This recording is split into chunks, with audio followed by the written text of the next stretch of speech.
నేను ఆ కేబినెట్ లో మంత్రిని అయిన సంగతి కూడా మీ అందరి దీవెనలతో జరిగిన మాట వాస్తవం. దాన్ని ఎప్పటికీ ఎక్కడున్నా మర్చిపోనని కూడా ఈ వేదిక మీద నుంచి మీకు తెలియజేసుకుంటున్నాను. ఎందుకంటే పుట్టినిల్లు ఇది. నేను ఇవాళ ఈ స్థాయిలో ఉన్నాను అంటే డెఫినెట్ గా అది మీరు నాకు పెట్టిన భిక్ష. దాన్ని ఏదో ఇవాళ నేను మంత్రిని అయ్యాను, పోలీసు వాహనాలు అధికారులు అంతా నా చుట్టూ ఉంటారు.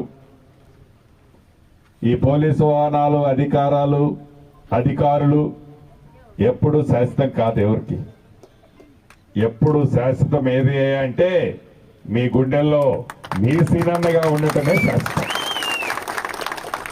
అధికారం వస్తుంటది పోతుంటది, పదవులు వస్తుంటాయి పోతుంటాయి, కానీ అధికారము ఉన్నా లేకపోయినా ప్రత్యక్షంగా నేనే అనుభవించాను. రాజకీయాల్లోకి వచ్చిన 11 నెలల్లోనే మీ దీవెనలతో ఆనాడు పార్లమెంటు సభ్యుడిని అయ్యాను. 5 సంవత్సరాలు మీతో మమేకమై ఉన్నాను. మళ్ళీ ఎన్నికలు వచ్చేసరికి ఆనాడున్న రాజకీయ పరిస్థితుల్లో మనం ఉన్న రాజకీయ పార్టీలో మళ్ళీ మీ దగ్గరికి నేను ఓటు కోసం కూడా అడగలేకపోయాను. అయినా కూడా 5 సంవత్సరాలు మీ గుండెల్లో పెట్టుకొని చూసుకున్నారు నన్ను. కష్టం వచ్చినా నష్టం వచ్చినా అనేక అవమానాలు ఇచ్చినా వాటిని నిలదొక్కే శక్తిని అధికారం లేకపోయినా మీరు ఆనాడు నాకు ఇచ్చారు.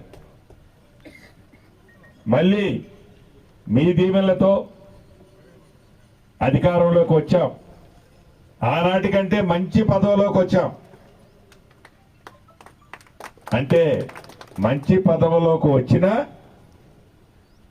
ఇది శాశ్వతము అవును కాదు అనేది ఎప్పుడు ఏ మనిషికి డబ్బు అధికారమో పదవులో శాశ్వతం కాదు. మీ ప్రేమ అభిమానాలు మీ గుండెలో చిరస్థాయిగా మీ సీనన్నగా నన్ను ఉంచుకునే అవకాశం ఆ భగవంతుడు ఇచ్చిందే చిరస్థాయిగా మిగులుతుంది. దాన్ని ఎప్పటికీ మర్చిపోను అని గ్రామాల్లో అర్హులైన వాళ్ళకి తెల్ల రేషన్ కార్డులు ఇవ్వాల్సిన అవసరం ఉంది. గడిచిన 10 సంవత్సరాలలో ఏ ఊళ్ళో తెల్ల రేషన్ కార్డు ఇచ్చిన సందర్భంలో ఈ ప్రభుత్వంలో మీరు అప్లికేషన్ ఏదైతే పెట్టారో అతి కొద్ది రోజుల్లో తెల్ల రేషన్ కార్డు కూడా ఈ ప్రభుత్వం ఇవ్వటానికి సిద్ధంగా ఉంది. ఇక ఇల్లు ముఖ్యమంత్రి గారు ఇటువంటి సమావేశాన్ని ఆనాడున్న ముఖ్యమంత్రి గారు ఏడన్నా సమావేశం పెడితే ఏం పెద్దక్క నీకు కొడుకు కూతురు ఉన్నారు కదా, నీ కొడుక్కి పెళ్ళైతే కొడుకు కోడలు ఎక్కడ పడుకుంటారు? ఒకటే గదిలో ఆనాడు రాజశేఖర రెడ్డి గారు అగ్గిపెట్ట లాంటి ఇల్లు ఒకటి ఇచ్చి పెద్ద గొప్పలు చెప్పారు. నేను చూడు 2 గదులు ఇల్లు ఇస్తాను పెద్దక్క అని చెప్పాడు మహానుభావుడు ఆనాటి ముఖ్యమంత్రి కల్వకుంట్ల చంద్రశేఖరరావు గారు. ఎన్ని ఇల్లు ఇచ్చాడయ్యా? ఏ ఊళ్ళో ఎన్ని ఇచ్చాడయ్యా?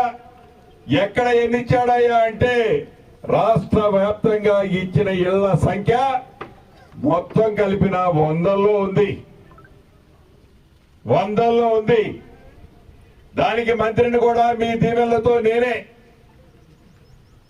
ఇళ్ళని ఇందిరమ్మ రాజ్యంలో ఇళ్లు ఇస్తామని ఆనాడు చెప్పాం. ఎన్నికల్లో బరాబర్ అర్హులైన ప్రతి ఒక్కళ్ళకి ఇందిరమ్మ ఇల్లు ఇచ్చే కార్యక్రమాన్ని అతి కొద్ది రోజుల్లోనే చేపట్టబోతున్నాం.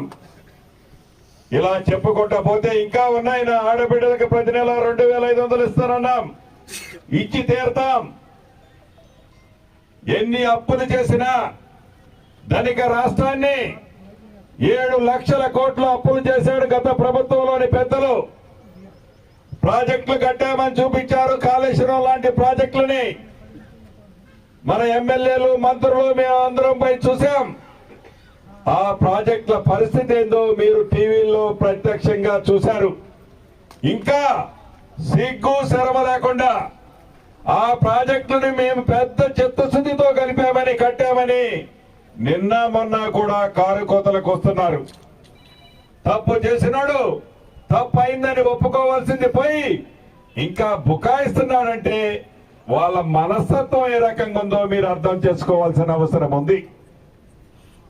ఆర్థికంగా ఎన్ని ఇబ్బందులు వచ్చినా ఎన్ని కష్టాలు వచ్చినా ఇందిరమ్మ రాజ్యంలో ఒక పూట వెనక ముందు కావచ్చు, 100కి 100% చెప్పిన ప్రతి మాటని ఇచ్చిన ప్రతి హామీని మీకు ఇచ్చే కార్యక్రమాన్ని ఈ ప్రభుత్వం రేవంత్ రెడ్డి గారి నాయకత్వంలో మీ ఇంటికి చేర్చే బాధ్యత మేము తీసుకుంటామని కూడా ఈ వేదిక ద్వారా మీకు తెలియజేస్తున్నా.